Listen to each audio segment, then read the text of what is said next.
I don't know. I don't pretend to throw down on that shit anymore. Joe knows that It's all yeah. fucky.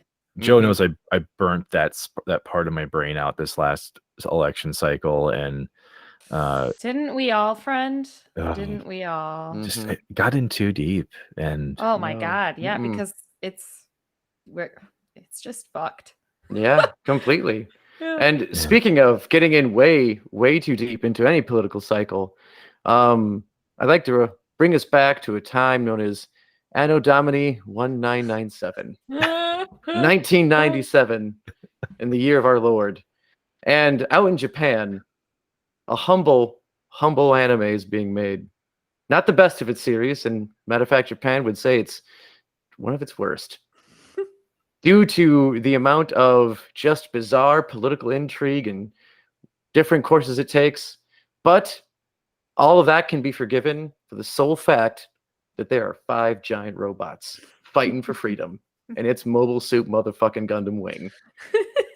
oh, the education starts now. It does. Is what you're saying. Yes, it does. Here's where we go, because while we'll be talking Gundam, which is just we think of like the original 1979 series that has just exploded and been going really strong ever since. Today, we're going to look at basically the offshoots of that. So there's this main story that has been going on, I said, for decades now. But for a while, that writer either takes a break due to willingly taking a break, or sometimes he's told to take a break and needs to step away from his baby. And we get other creative teams with a chance to take it. And Gundam Wing was the second of those instances.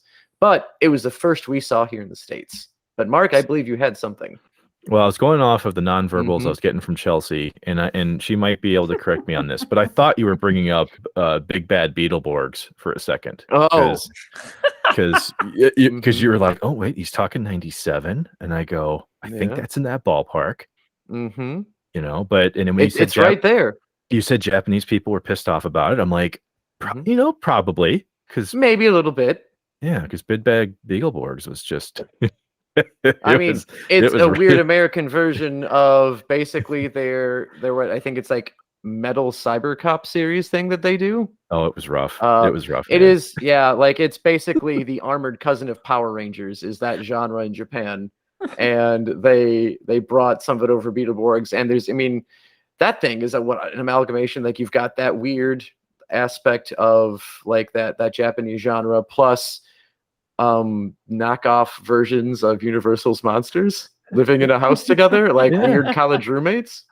Dude, it reminded me of it reminded me of when my friends were like, hey, we're gonna go dirt biking, and I'm like, I just have like a $20 Huffy. I can't go dirt biking. Do that. And my dad, who also likes to be an Elvis impersonator but paint his skin blue in the process for some reason, he says I can't go. Wow. Yep. We went that deep into Big Bad Beetleborgs. Oh my god. Oh my gosh. All right, well, but all right, so I provided my tangent for the night. That's a fun tangent, and I'm happy we went there. Oh my gosh. But okay, so we talked Gundam Wing. So Gundam Wing is actually the America's first shot at anything Gundam related, because anime really what started getting big here. Just be our generation, I would say, thanks to Toonami. Oh yeah, for sure. Yeah, like it was definitely there, like around. I'm not saying Toonami was the first wave of anime in the United States. There's definitely plenty of Saturday morning stuff, but a lot of times, a lot of that Saturday morning anime stuff was slated at like 5 a.m. Mm-hmm. It was really early. Some of those dubs were, by many standards, god awful. Yeah, they were rough because.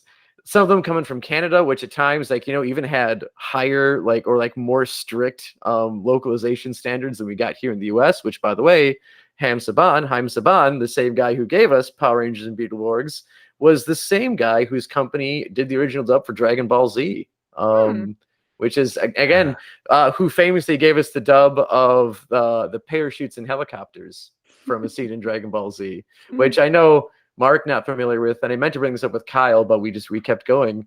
But there's a scene where a villain like blows up these news helicopters, and then another character because there are rules in Haim Saban's company about localization and how no one can actually be seen being killed. Like, it's not okay. So these helicopters just blow up. They're dust. They're falling. And another character says, "They're okay. I can see their parachutes." And then it cuts to where the helicopters got blown up, and there's no parachutes anywhere. It's just dust falling and doom.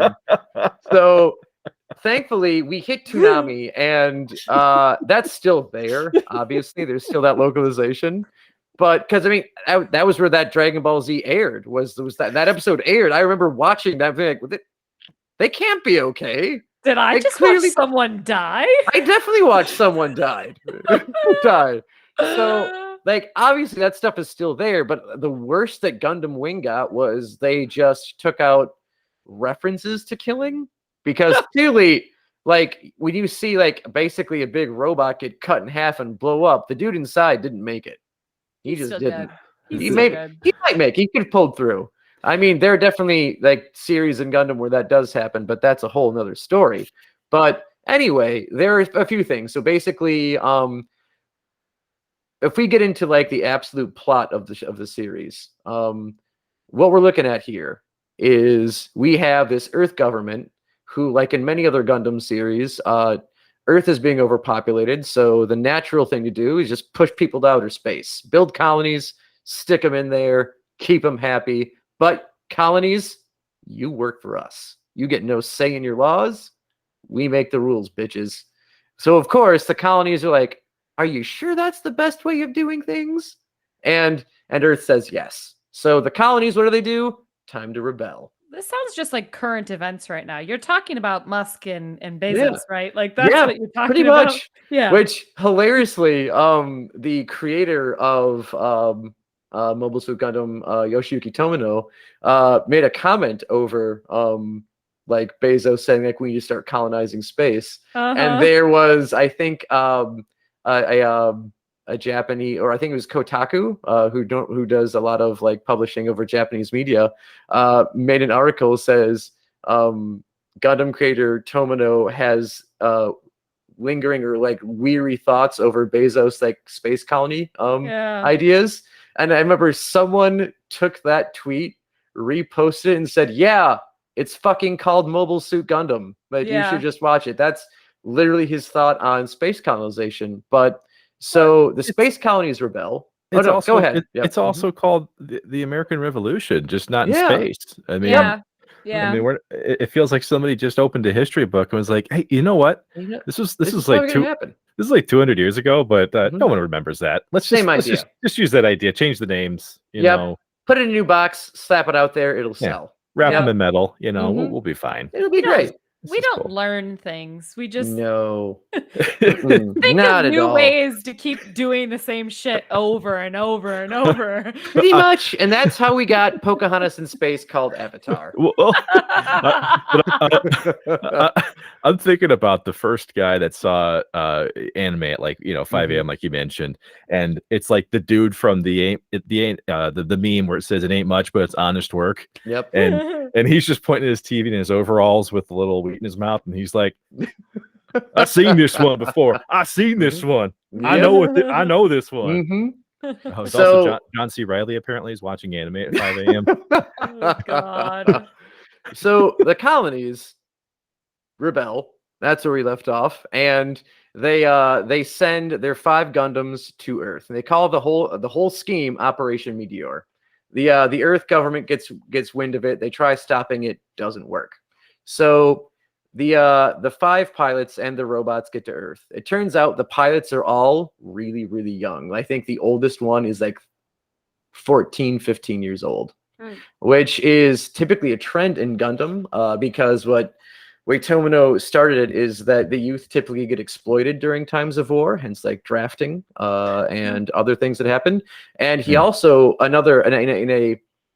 in a more lighthearted and an optimistic way is that he believes that the world belongs to the youth and therefore they should have representation in things. However, what he also does is he fucking kills them off a lot. But anyway, he didn't write the series. So our 5 guys come to Earth. And they have basically like the whole like super spy like rules. Like, dude, anyone sees you guys, you gotta take them out. This is a secret operation. We're gonna take people out. So we have our main character, whose name is Hiro Yui, and he lands on Earth after a fight with a guy named Zex Marquise, who is basically...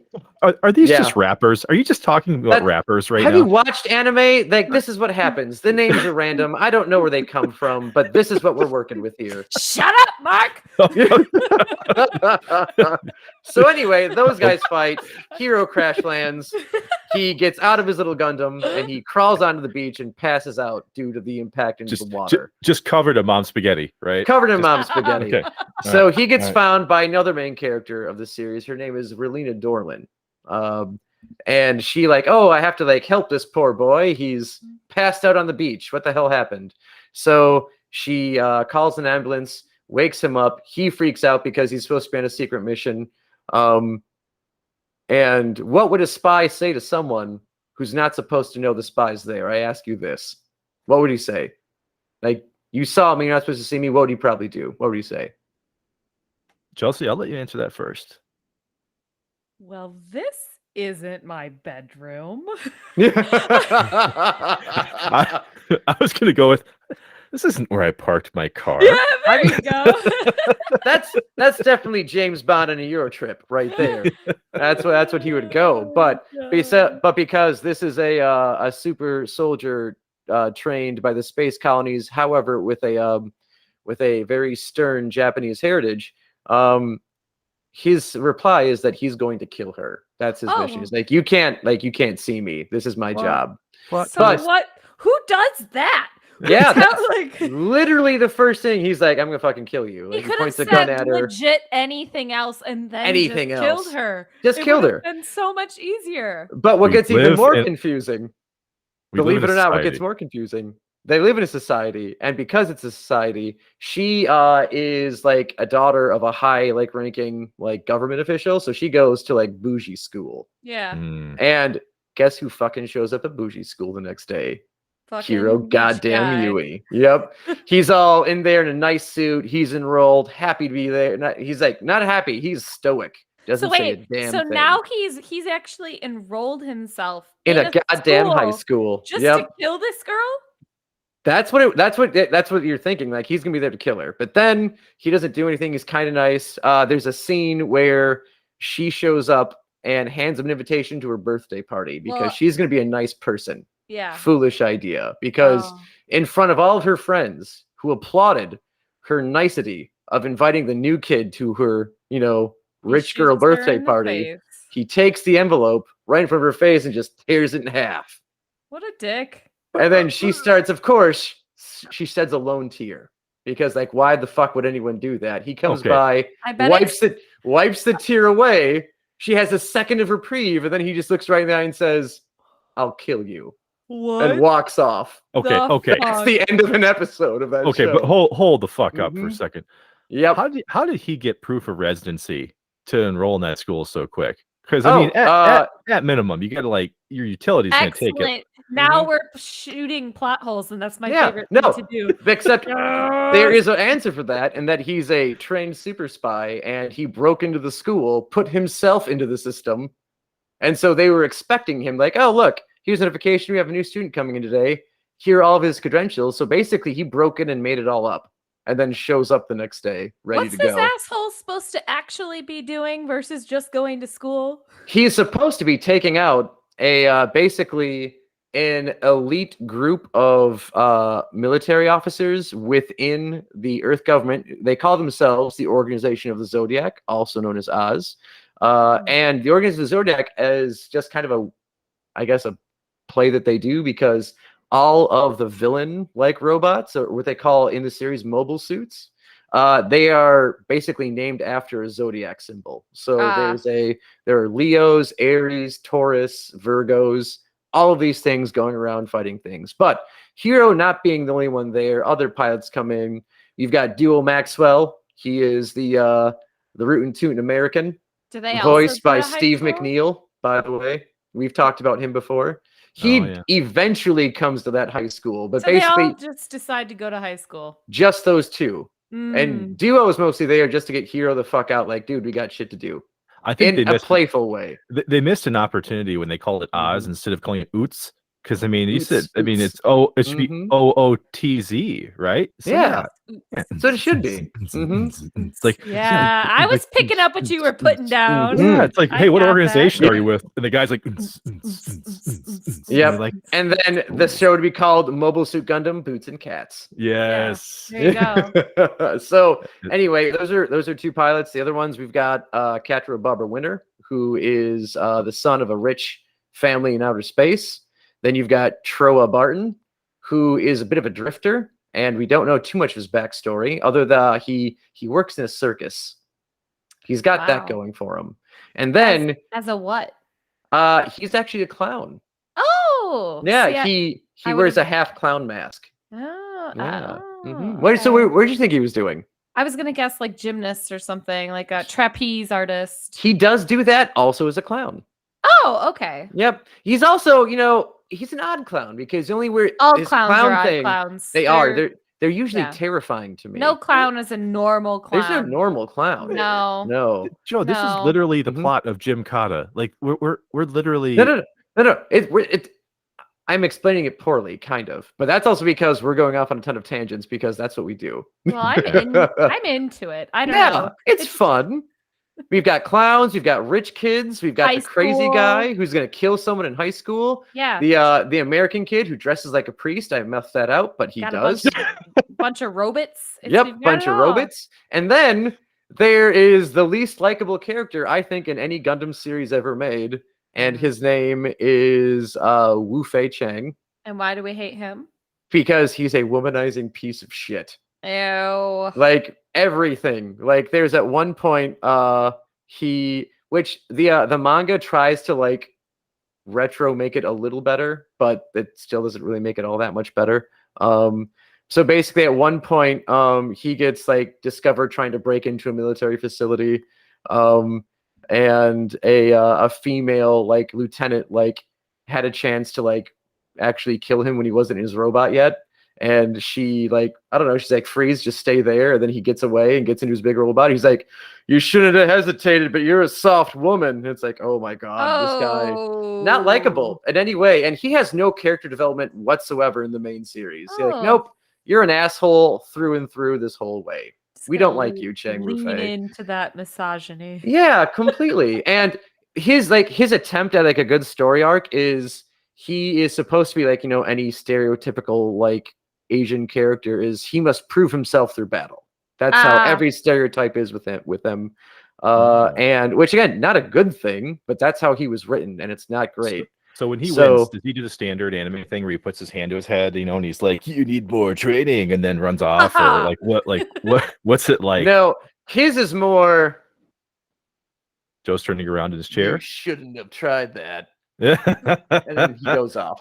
So for those of you watching at home, listening at home, Joe did like the standard, I'm gonna whip around and then like epically turn back. Just like the gopher meme, right? Like exactly. That's what he does, except he's angry and not surprised by it. It was a little like over the shoulder action. Yeah, completely. So his attempt at a blue steel without the pucker is what he does. But anyway, his attempt at like a main like redeeming storyline is he meets the head of Oz. Like his name is Treize Kushranada. Again, they're picking names out of a hat.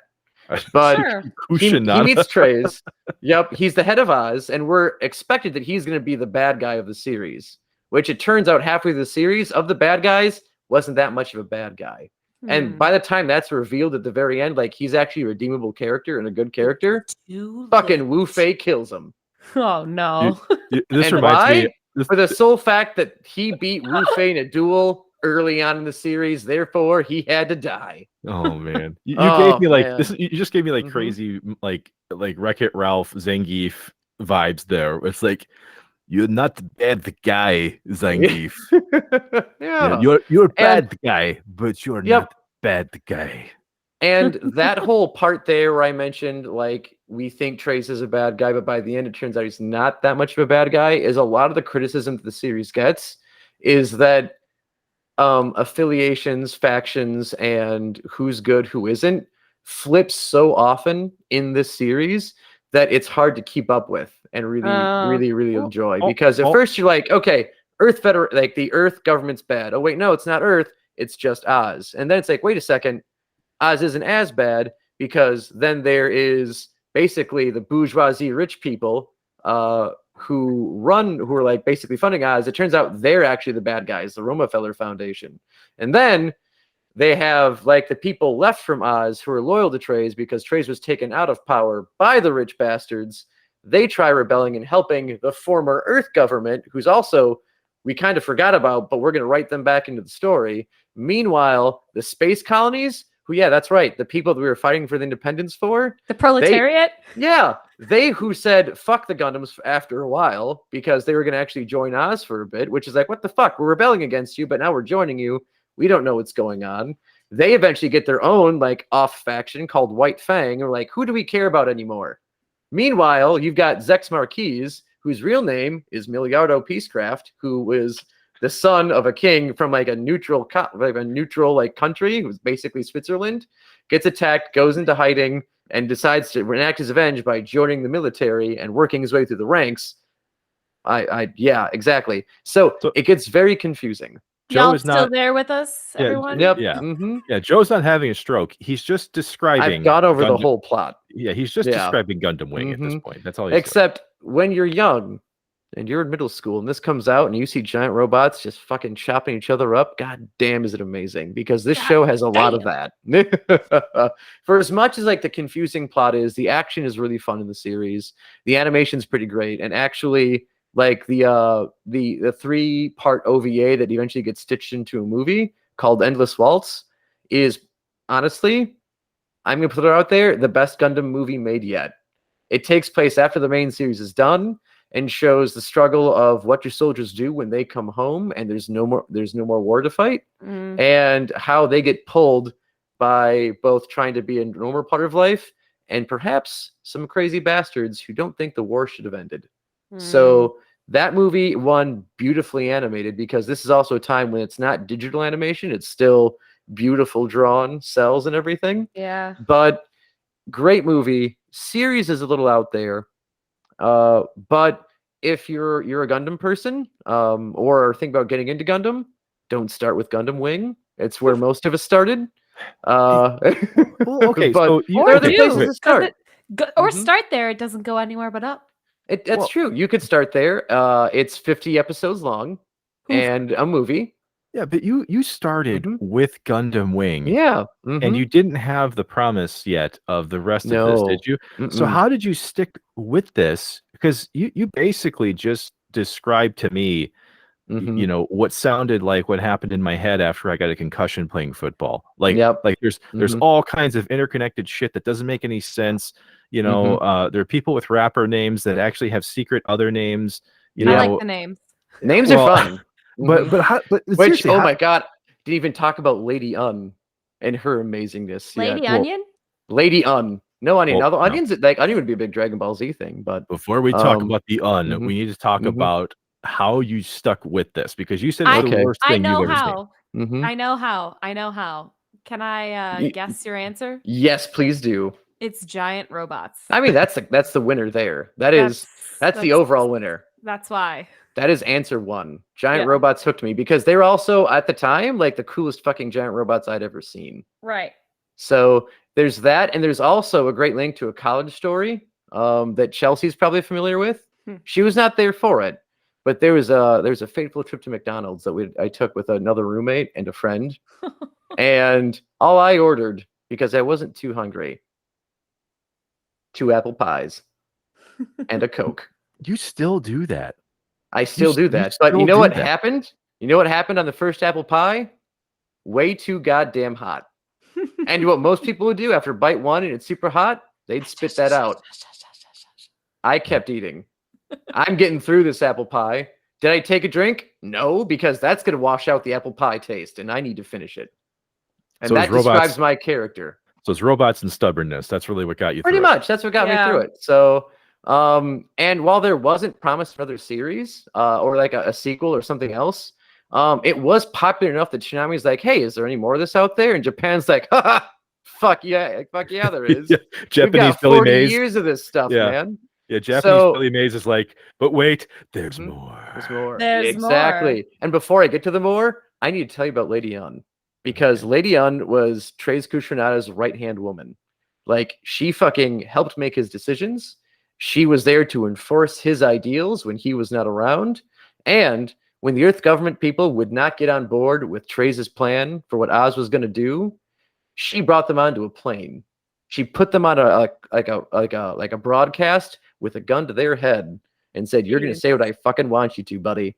And then he does. And then she turns the broadcast off, opens up the bay door, kicks his ass out, and shoots him before he hits the ground because she's Lady Goddamn Un. Yeah, but this is where I would say, perhaps it's weird she'd shoot a man before throwing him from a plane. Yeah, and she did that how many years before Bane thought of doing it? God. She, like, that's the thing. Like, I saw Dark Knight and saw that. I'm like, holy shit. That's Lady Yun's move. That is the first thing I thought of. I mean, did anybody else in this plane go, they didn't care about me before the mask?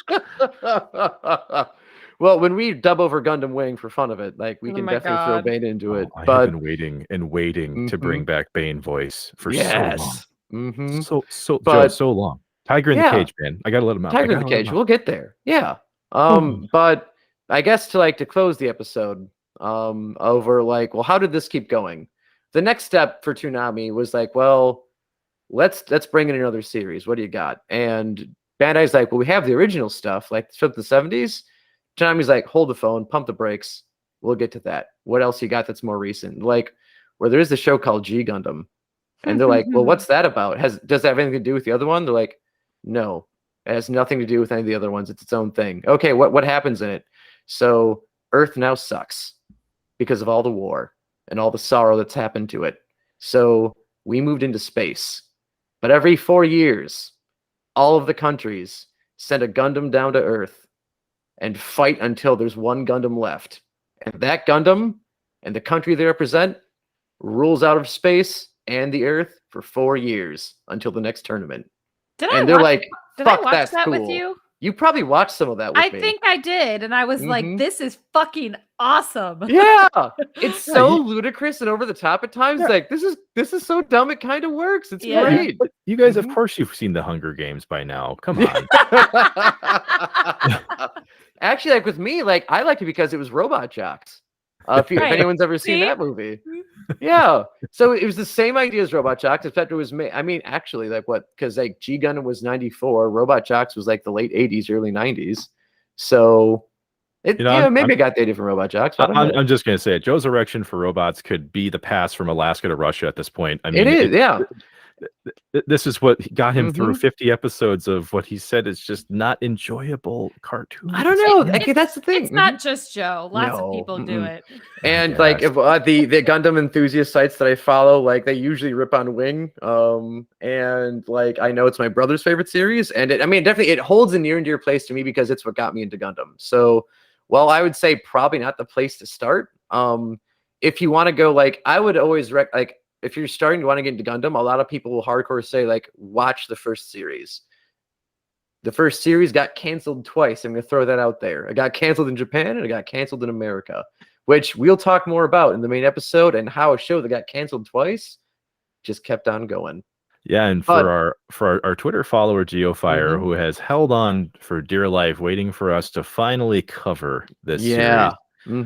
We're getting there. This is a fan requested episode, which we didn't do this on purpose. Where we, a lot of cool stuff happened. A lot of things happened. Yeah, a lot of things happened. But if you're looking for a Gundam place to start, that's not like hardcore. Like, I'm gonna watch it from the start of the story with Amuro Ray and this main storyline, or I want to go in something else. If you want something that's basically the main spirit of Gundam, that is newer, that is not totally ridiculous and fun to watch. My favorite series is called Gundam 00. And it's unlike any of the other Gundam series. It takes place in AD, Anno Domini, so it's our own line. The pilots are much more better. They're better written than any of the Gundam Wing pilots. They actually grow from one season to the next. Every single one of them does. Is that tough for the suit? Yeah. Would the suit have to be, adjusted? They do have to make a new suit. They do get new suits in season 2. They let the suit out a little bit. A little bit. Especially in the stomach area.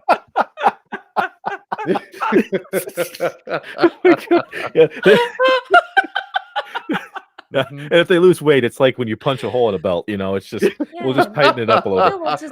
We'll just tighten up the seam. It'll be fine. It'll be great. I've had to turn my mic off laughing more in this side stitch, and I think I've done in like the whole fucking season at this point. Mm-hmm. So if anyone's listening and they're a big Gundam Wing fan, I'm sorry that I made fun of it the whole time, but just a little bit. Looking back on it, it's funny. But a lot of these properties, anyway, you have to take with a grain of salt. Like you do. Mm-hmm. It is what it is. Yeah. Well, and it's a good start at least. Mm-hmm. And for those of you, attendance is not optional for the full class. Although, I know I recommend the full class because the full class, you get all of Tomino's story, and while a lot of the series will have the same overall message and a few kind of like repeating tropes to them, what Tomino does is brilliant. And when you describe the overall idea of what is Mobile Suit Gundam and the complexities of that war, like it's doing what The Expanse does now on Amazon. It's been doing it for decades, and it's been doing it very well. So while Gundam Wing is fun, like honestly, even Gundam fans, it tends to be the butt of a joke. But and again, like Japan, I think it's voted as like the second least favorite series of all Gundam ever made. Like it's close to the bottom. But in America, it's always like number one because it was our first exposure to it. So if you love Gundam Wing, I'm right there with you. I love the series, but at the same time, I also love watching bad movies, and I understand they're bad. Right. So Gundam Wing, if I had to rank it like 1 to 10, like on quality, 5. It's a 5, maybe 5.5. So it's just right. It's just okay. It's just okay. But right in the middle. Right in the middle. But Endless Waltz, fucking 9.5. Brilliant movie. Love that movie. The most neutral rating number you could ever pick in a 5. So yep. I mean, it's not a perfect 5 out of 7. Okay. But 5.5 out of 10, not bad. Well, folks, Professor Joe is going to teach us the rest of Gundam if you will join us. And otherwise, the only thing I have to say in addition, Joe, is that I still say they're peeing in there. They got to be. Oh, they have to. There's a Gundam series that addresses that. Believe it or not. Oh, do they recycle it into water and then they drink it? No. Actually, the seat that they sit on and do things. Yeah, that pops up and they just drop trout and go right there. Oh, they don't even leave. Don't even leave. They just go right there. That's the future I want to live in. Yeah, toilets on everything. Is there like a collection tank then, or is it just like dropping? I mean, I imagine it's like an airline, like it collects to a fault, and then they just shoot that shit out. Right. I'm so happy that Chelsea's asking these questions and not me for once. These are the real questions. This is the hard-hitting stuff that the fans want to know, or potential fans want to know. And also, the series that addresses that, Gundam Rekugista and G, also written by the original guy. That's also a very confusing one. Kind of weird.